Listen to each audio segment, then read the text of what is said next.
বাংলাদেশের অন্তর্বর্তী সরকারকে নিয়ে ক্ষমতাচ্যুত প্রধানমন্ত্রী শেখ হাসিনার সমালোচনা ভারত অনুমোদন করে না বলে জানিয়েছেন দেশটির পররাষ্ট্র সচিব বিক্রম মিস্ত্রি। বুধবার ভারতের পররাষ্ট্র বিষয়ক সংসদীয় স্থায়ী কমিটিকে বিক্রম মিস্ত্রি একথা বলেন। এই কমিটির সভাপতি লোকসভার বিরোধী দলীয় কংগ্রেস নেতা শশী থারুর।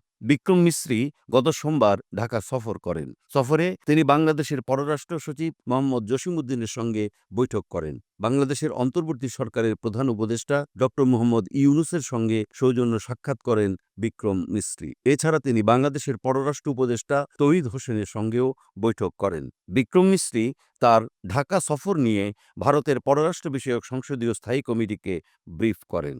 ব্রিফিংয়ে বিক্রম মিস্ত্রি বলেন, বাংলাদেশের অন্তর্বর্তী সরকারকে নিয়ে ক্ষমতাচ্যুত প্রধানমন্ত্রী শেখ হাসিনার সমালোচনা ভারত অনুমোদন করে না। ভারত বাংলাদেশ সম্পর্কে একটি অস্বস্তি রয়ে গেছে। ভারতের পররাষ্ট্র সচিব বলেন, বাংলাদেশের সঙ্গে ভারতের সম্পর্ক কোনো একক রাজনৈতিক দল বা একটি সরকারের মধ্যে সীমাবদ্ধ নয়। বাংলাদেশের জনগণের সঙ্গে সম্পর্ককে গুরুত্ব দেয় ভারত। বিক্রম মিস্ত্রি বলেন, শেখ হাসিনা তার মন্তব্যের জন্য ব্যক্তিগত যোগাযোগ ডিভাইস ব্যবহার করছেন। ভারত সরকার তাকে এমন কোনো প্ল্যাটফর্ম বা সুযোগ সুবিধা দেয়নি যা দিয়ে তিনি ভারতের মাটিতে বসে রাজনৈতিক কর্মকাণ্ড চালিয়ে যেতে পারেন। এটি তৃতীয় কোনো দেশের অভ্যন্তরীণ বিষয়ে ভারতের হস্তক্ষেপ না করার ঐতিহ্যগত রীতির অংশ।